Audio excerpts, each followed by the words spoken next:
students are thinking negatively about some of these programs and I view them positively, it's just because I'm educated and have more information about them, which is, you know, I suppose Chief Denton has his main point with this. I guess if you're going to take anything home from my message is that don't view students negatively because they may be a little more judgmental about some of these programs. It's just, frankly, because they don't know what's going on, which is a problem, and especially with the media. So, for example, last week, there was a shooting at Taco Bell.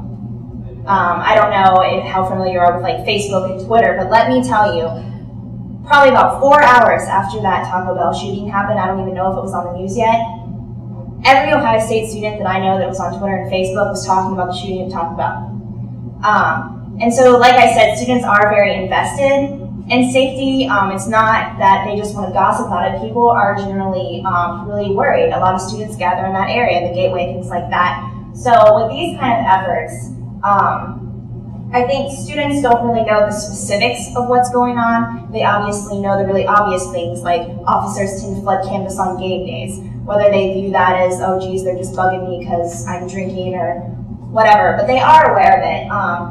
I would say the only other thing is that it does tend to concentrate in the autumn and spring quarter, which that's because crime does tend to rise, but like Ellen was speaking of earlier, there are like, during winter break, for example.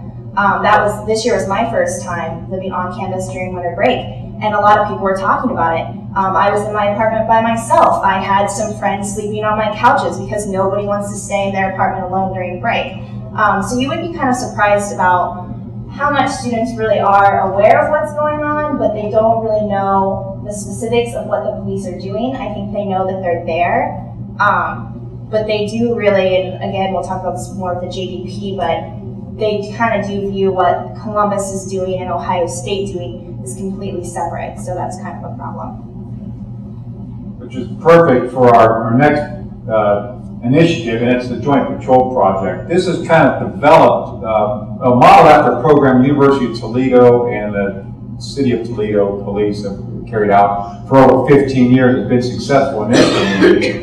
We adopted that after a summit in 2008. We came together with university police chiefs, local counterparts, and kind of brainstormed what was and best practices, what did and did not work. And we came up with the idea, and it was Columbus Police Lieutenant said, hey, why can't we do that? Why can't we do that in the university district? What it is, we assign a OSU and a Columbus police officer to work together as partners. And that may sound very simple, but believe me, in the world of policing, where we have our own turfs and our own silo, this is a big deal. And I might get into some other reasons in a minute. They patrol on and off campus and use a community-oriented approach. It's almost, in some ways, back to the old beat patrol officer on foot. Get to know your community, get to know their problems and their neighborhood. It becomes an officer safety issue because you're less likely to harm someone or engage negatively with someone that you know. I believe the officers that work that are well known among the students. They do some of that alternative dispute resolution. I think our first presenter today talked about alternatives to incarceration, primarily looking at juvenile offenders, but in terms of college-age offenders, we have the Student Code of Conduct. With those two officers out there, it's far, far more often a sanction to a student to say, we're going to take you before student judicial and take you downtown with a citation for disorderly conduct or minor possession of alcohol. In front of a judge, they pay a fine and go about their business. If they go before student judicial, you're talking scholarships are at risk, their student standing, and believe me, parents are not unhappy once they have the investment into their college education. I guess the hallmark of this whole program for us is a special vehicle. And I'll turn over to Julia to talk how significant it was and why this program has made a difference.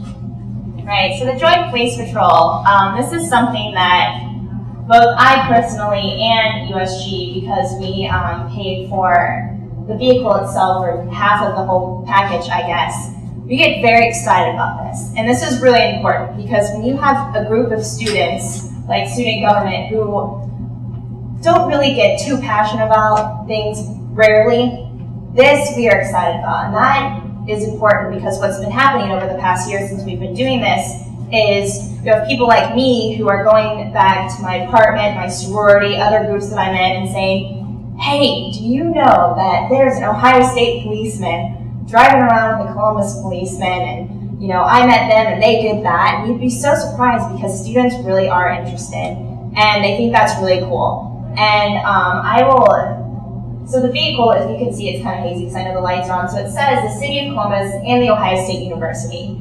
And I know it looks kind of normal, I guess, and there are different SUVs that I've seen around campus, but this one, the picture doesn't really do it quite justice, because when you see the vehicle on the street, it looks so completely different than anything that you've ever seen. It's really noticeable. And I was 150% for this program since day one, but I was even shocked and impressed by how much of an impact it actually has had in the student population in the past year. I guess my favorite anecdote about the Joint Police Patrol, and this is kind of a testament to the officers who do it, one night I was at the O Patio, which is on 15th and High, and I saw the Joint Police Patrol. This was the first night that they were out.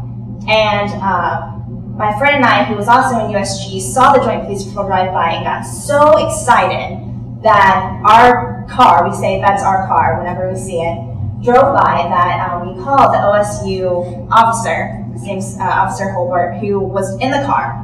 So I called him on my cell phone because I was so excited. I wanted to tell him how excited we were that we saw him and how great it was, and he answers. And this is a testament to how awesome those officers really are. He said, where are you? And I said, I'm at the O Patio. And he said, what is that? And I said, it's the bar on 15th and High. And he said, we'll be there in 2 minutes.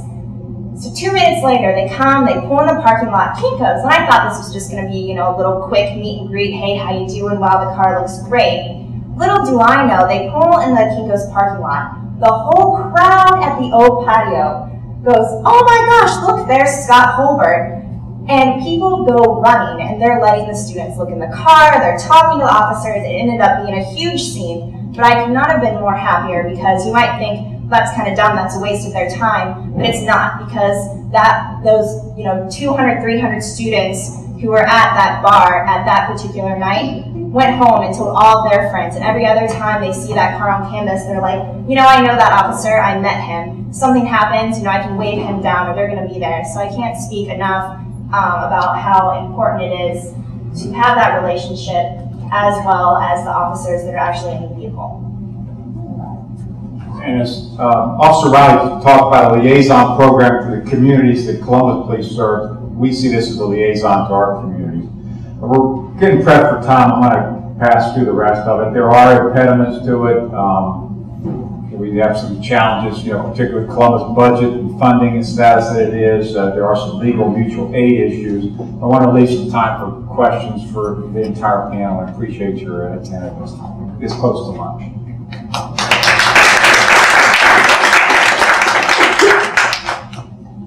Are there any questions? To Officer Riley, in your presentation, you talked a little bit about the mission-aligned policy, policing philosophy. Yeah. Is that something that was developed here in Columbus, or was that adopted from some national research, or how does that evolve, and is that something that you see changing positively or not positively under the new chief? Well, I think it's evolving, and it continues. It was implemented, I believe, back in '96. Commander Schaefer and a team from CPD developed this philosophy, mainly so we could begin with the Strategic Response Bureau. I think with this new administration you were talking about, SRB, sadly, I think, is on the chopping block, depending upon how the issue 1, you know, how it turns out.